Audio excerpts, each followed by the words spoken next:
You're listening to Sox in the Basement, a production of the Broadcast Basement Limited, where every show is 30 minutes of good and comes from a basement bar on the south side of Chicago. Pull up a stool, pour a cold one, and join us right now for Sox in the Basement. Heard everywhere podcasts can be found, and always at soxinthebasement.com. I got the funniest thing handed to me this week, and I'm going to use it on the show here in a few moments. It is an old newspaper article, back when people used to read newspapers to get their information.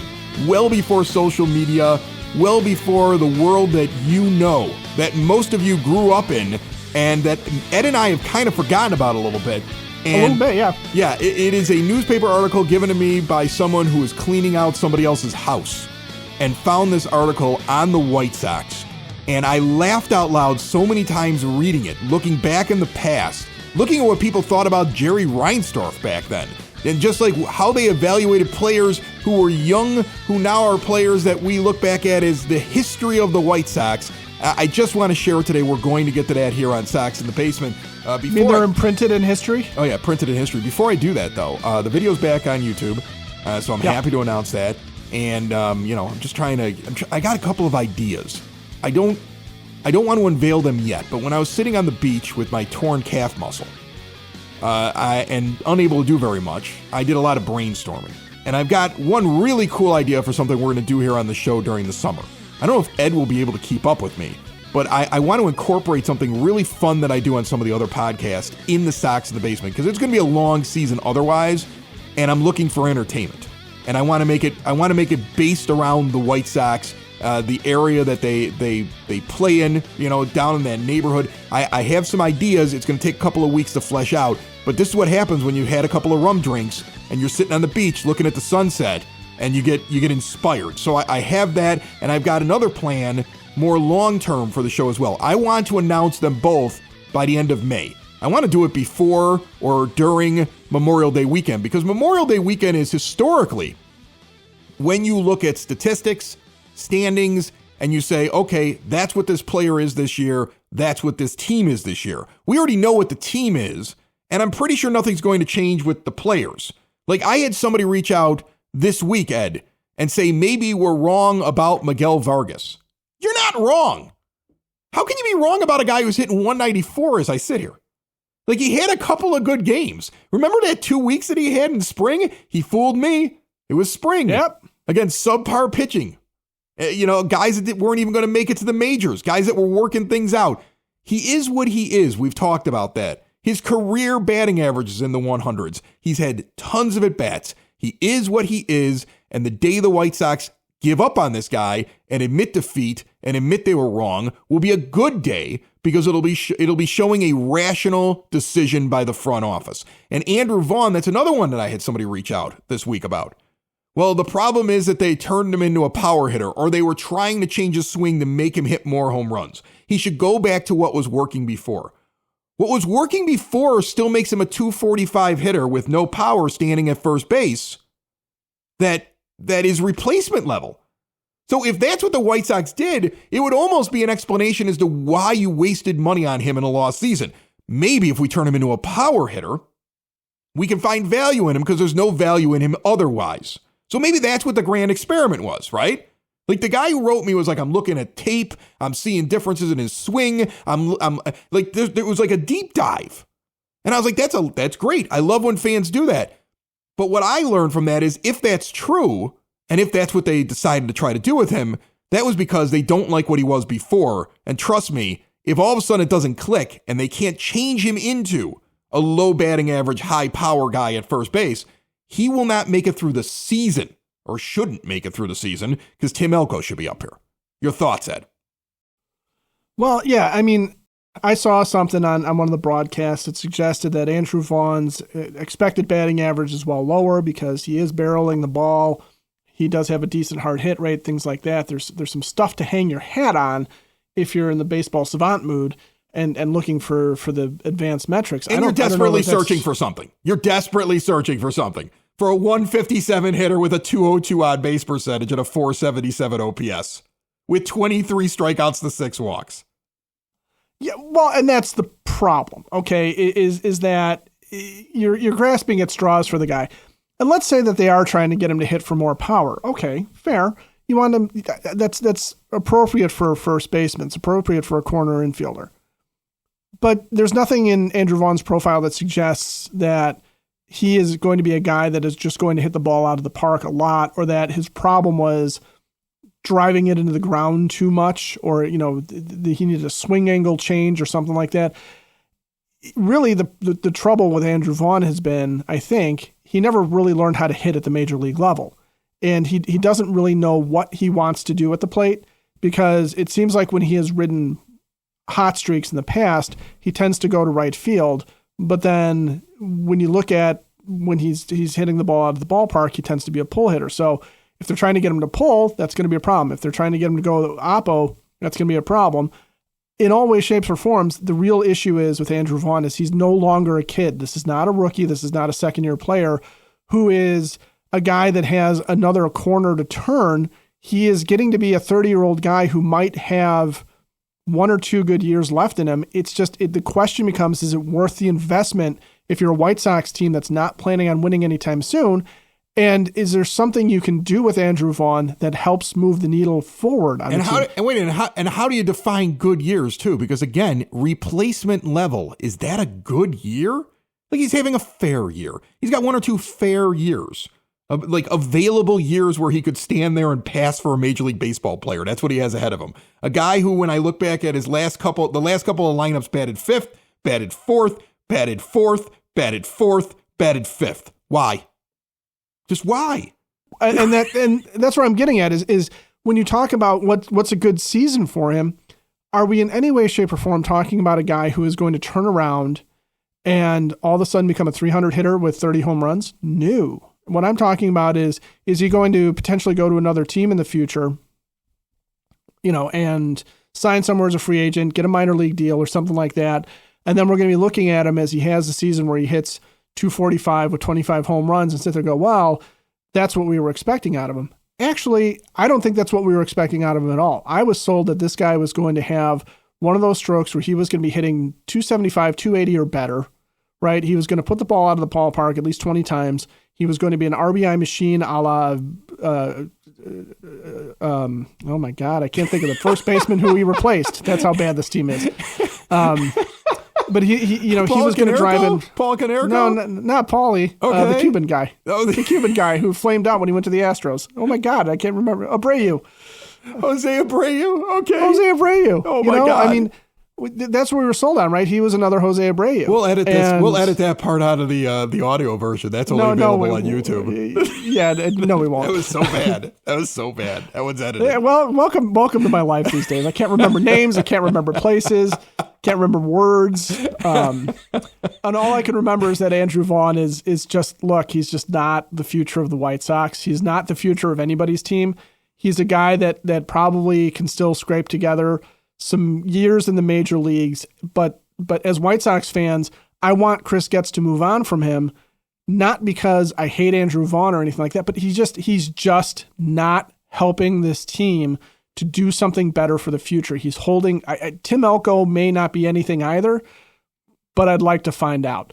Lenyn Sosa, if he continues to hit, maybe he's an answer at first base. If you think you got better options in the middle infield, I'd like to find out. Andrew Vaughn is a veteran. He's a veteran you don't need. And they've been getting rid of veterans you don't need. Nick Maton's gone, right? He one day he's DHing and leading off. The next day, adios muchacho. We've traded for Gage Workman. Gage Workman, new addition to the White Sox. They bought him for cash, and they sold a player for cash, right? Travis Jankowski got sold for cash. So they got some cash from the Rays and then bought another Rule 5 guy. Do they have 3 of them now on the team? Or 4? They have 3 of them now. They have Shane Smith, Mike Vassell, and now Gage Workman, who belongs to the Detroit Tigers. Right. All these guys are staying on the White Sox all year long. This is how we're acquiring players now. We're buying Rule 5 players because we can do that because winning is not going to happen. Sox in the Basement listeners, I'll take a moment here now and pause and tell you all about Window and Door Superstore of Oak Forest. For exterior windows, doors, patio doors, and storm doors, look no further than Window and Door Superstore of Oak Forest. The weather is getting better. Right now, you're trying to open up some dingy window and you're like, why do I continue to struggle with this thing? I should have something brand new. They are going to give you a great deal. You go into their showroom, you see everything in full living color. There's an owner in showroom and on site to answer any questions and make sure their own installers, because they don't farm out the work, all do the best possible job. They've been doing it that way for over 40 years in Oak Forest since 1985. All major brands, custom made, no stock items for a perfect fit. Window and Door Superstore of Oak Forest is located a half block east of 159th and Ridgeland at 6280 159th Street. See more at windowdooroakforest.com. Let's get to this newspaper, which is yellow.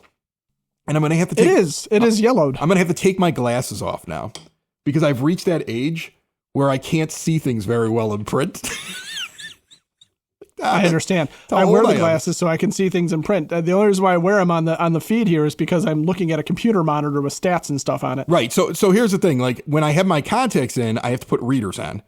And when I don't have my contacts in, I have to look over my glasses to see what I'm doing, which I'm going to try to do here. We'll see if that works. Old man problems here. Okay. Here, I'll join you just in case. I'll We'll get old here for a second as we read a newspaper from October the 18th, 1992.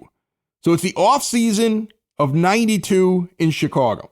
And like I said, there's no social media. There's no Twitter. People get their information from newspapers. In fact, newspaper reporters are massive stars in markets like Chicago. Like these guys are big time. They do something and people pay attention. They walk in, they get a table. The moment they walk into a restaurant, now nobody cares. But that's what it used to be like, right? Like they're making big money. And they are like the media stars, the newspaper writers, the columnists, the radio people, the local television people. This is when ESPN is so brand new, people think Chris Berman may be funny, and back is brand new. Dan Patrick and Keith Olbermann are not discussing politics. They're trying out new material on SportsCenter, which is also brand new. But Stuart Scott was still as cool as the other side of the pillow. He still was, and he was the brand new guy. He might not even have been around in 92. He might not even have been around in 92. He might not even been on the air.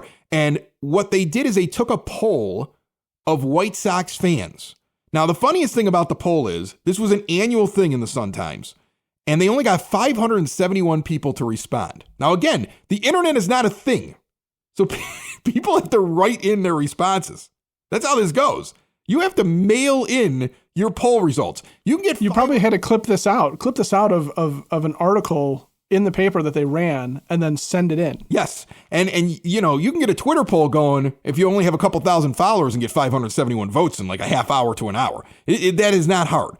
And people can just say whatever they want to. This is back when people had to take the time to send in their votes. 571 votes. And the question was, who would you keep and who would you get rid of on the White Sox? It goes through all the players at the time, and it goes through management, including Jerry Reinsdorf and Ron Schuler, who's the general manager.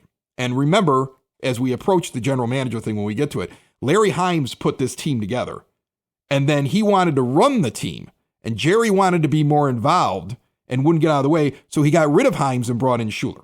And that's the current climate in 1992. Also remember, they win in 1993. They win the division in 1993 and fall short, and really, it was a near home run by Ventura down the line in Game 5 that could have changed that entire thing. And it doesn't go out. They couldn't hit in the first two games of the ALCS. They lose to the Blue Jays, who go on to win in walk-off fashion as Joe Carter hits a walk-off home run to win the World Series. That's the Joe Carter series. That's the Joe Carter series. You do feel like maybe the Blue Jays had some destiny on their side after seeing that? Yeah. And we won a World Series since then, so I'm not as bitter about 93, but I'm still a little bitter. Well, plus, I'm bitter about 94 when they would have won the World Series except for the stoppage. Right, so. Exactly. And 93, I also end up watching them clinch against Seattle. Just randomly, our 27-game package gave us seats. Oh, there you go. Second row that doesn't even exist anymore in right field, which they took out a year or two later to put in the bullpen bar because those seats used to come all the way up just like the rest of it. And then those seats all disappeared. All right, so here we go. These are some poll results. I won't read the whole thing, but the general gist is that Jack McDowell is a favorite of all the players. This is the one guy that everybody wants to keep except one guy. There's one person who doesn't want to keep anybody.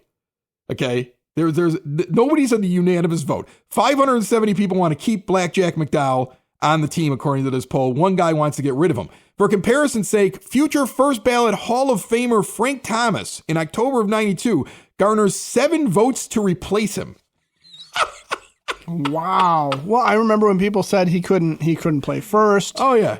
Yeah. Couldn't run, couldn't do anything. Rob Ventura gets 6 votes to replace him. Those are and you know what? These are the people that later on get massive Twitter accounts in life and people listen to them. Like all 7 of those people would have a podcast.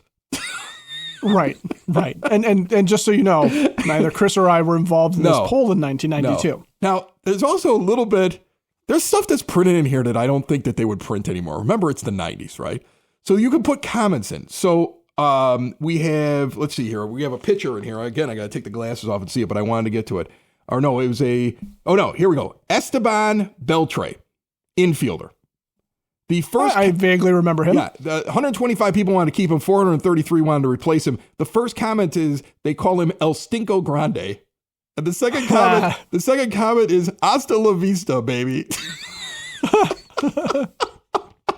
El Stinko Grande, Hasta la vista, baby. Looking at some of the other players, Joey Cora is considered to be a gamer. They want to hold on to him. Craig Graybeck, they believe, should be playing second base because everybody's mad at Steve Sachs. They want to get rid of him. Massive flop. Remember, they brought him in.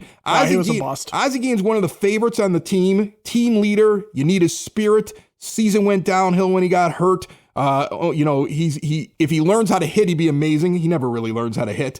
Okay. When you look at the outfielders, our old friend Mike Huff, who's been on the show a couple of times, and now is still Mike Huff was around then. Mike Huff, they wanted to keep him around. Solid performer, would be good as a backup was the basic thing. People wanted to get rid of Bo Jackson. Remember, they signed him, and he was still recovering from the hip. And people wanted and at that point, there was a lot of questions at the end of 92. There was a lot of questions whether or not Bo could actually still perform. Right. People wanted to get rid of Bo. A lot better in 93. He was a hero in 93, so folks were wrong. People loved Lance Johnson, that they wanted to keep him around. Best center fielder in the American League. Remember when the one dog was just amazing out there defensively? Oh, leading the league in triples every year? Right. By like a long shot? Yeah. A guy that everybody wanted to get rid of. In fact, the number one guy everybody wanted off the team, Danny Pasqua. Only 129 people wanted to keep him. 432 wanted to get rid of him. Too much money. Too little home runs. Inept at everything. Useless. Ouch. I just wrote useless. And then later on, your mom would call him Don, right. wouldn't she? And then let him go smoke his pipe. Listen, Danny Pasqua, I've met him now at his older age. He's a very nice guy. He'll walk around the ballpark and he'll sign autographs. But trust me, back in that time, and even in 93, like I blamed Pasqua for why they were so bad in the 93 ALCS. He was basically 0 for the series. So did Bo Jackson. Publicly, he said we were short at DH and Pasqua had started the first 2 games. Right. You know what Pasqua was? Andrew Vaughn. That's what he was. Yeah. Danny Pasqua was Andrew Vaughn. In fact, I'm going to make that comparison right now. He was subpar defensively. They had moved him to DH.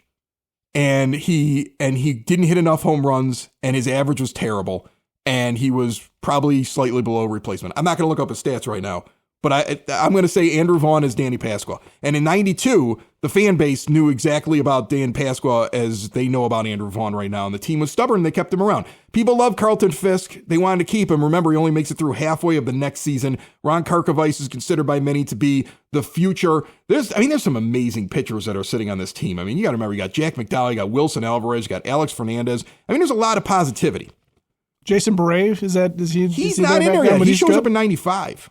Oh, yeah, you're right. 94 or 95. He doesn't get there yet. Same thing. I was thinking Ray Durham, but he doesn't get there yet. And one of the things Ray replaced Joey Cora. One of the things that's really interesting that people are upset about is they're upset about them getting rid of Scott Fletcher and bringing in Steve Sachs, because Fletcher hits 300 most of the year for the Brewers and finishes at 275, and Sachs is terrible and has 20 errors and can't hit. And so there was a lot of anger over that. And it was a Schuler move. So people were very mad at Schuler as the general manager. Okay. So I want to read now, though, the take on Jerry Reinsdorf, because this is one of the things that made me laugh. Because remember, it's 1992. And people wonder whether or not the vitriol and the way that people viewed Jerry was different years and decades ago.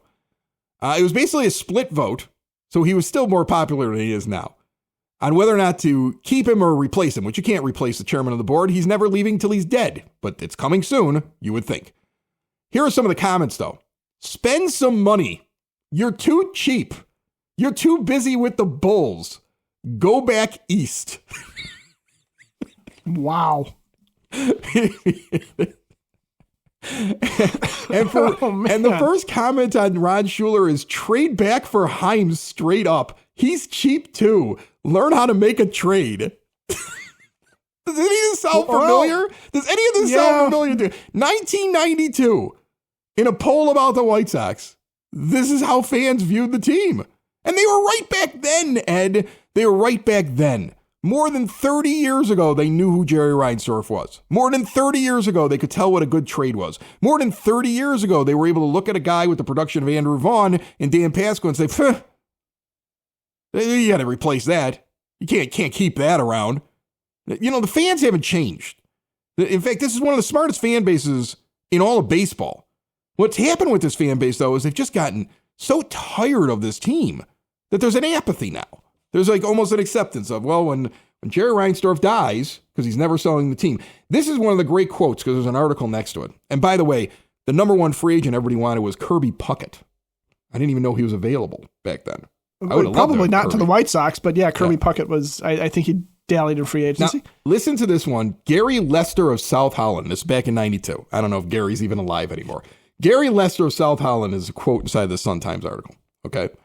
Here's his quote. I pay $18 per seat for 4 seats for 81 games. Wow. God, I would love. He's got to be in the right there in the front row. He's got to be behind home plate at that price. Yeah. Oh yeah. He's not sitting in the upper deck, folks. He's on TV when pitches are being thrown, and he's complaining he still can't see home plate well enough. And I've got to wait an hour to get out of parking lot B after the game. Oh my! The parking problems were bad then. That hasn't changed. That hadn't changed at all. The stadium's brand new at this point, folks. It looks like a mini mall. It's just basically just an open stadium, blue seats and concrete, and the parking lots are exactly the same. It's been around now for a couple of years. That's it. And that's one of the complaints. I hope the ghost of Bill Veeck haunts Jerry Reinsdorf for all of eternity. I like that one. I like that idea a lot. I miss newspapers and I miss angry fans, and I miss that's a lot of wonderful stuff. Think about this: Don Snyder is the executive sports editor of the Sun-Times at the time, who puts this article together. And you know he got a billion quotes, and he picked the ones that he loved the most to put in there, and he loved putting that quote in there. He loved that. He loves sitting there saying, 100%. "I hope the ghost of Bill Veeck haunts Jerry Reinsdorf for eternity." You know what? I'm with you. I agree. I hope the ghost of Bill Veeck haunts Jerry Reinsdorf for eternity. Add that to the list of things that I want to have happen to Jerry Reinsdorf. And that's the basics of this article. Like, I could read through this thing for hours. It's so interesting to see that the fan base in the article is able to identify good players. They know this is a young team at this point. Thomas is new. Ventura is new. Alvarez is new. That was, I think, his first year. He debuted in 92, if I'm not mistaken. Alex Fernandez is new. Yeah. Jack McDowell is new. These are all the new players. They also have other players on their team that are brought in, and management is trying to tell you, Steve Sachs is great. Dan Pascal, we're going to give him another chance in 93. It's all going to work out. Right? The fan base, overall, at large, can tell who's good and who sucks. The general manager, handpicked, because he allows the owner to be more involved in the team, makes bad moves. You see the results of those bad moves, and Fletcher going to the Brewers and having a better year, and Sachs going out and having 20 errors and hitting poorly. And the complaint is, you're cheap, you care about the Bulls more, and your general manager doesn't know how to make a trade. This is in 1992. So when anybody ever says, like, it's a recent problem, the White Sox, or Jerry used to have it together. No, he didn't. No, he didn't. He didn't.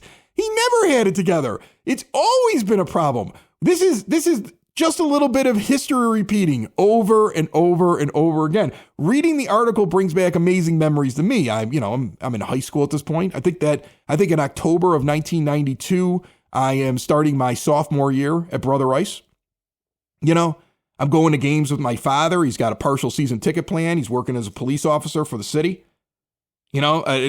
I remember the games. They wanted to get rid of Bobby Thigpen. I was probably upset about that because I remember Bobby had set that record a couple years earlier for the saves, and I loved watching that as a kid, but he was done.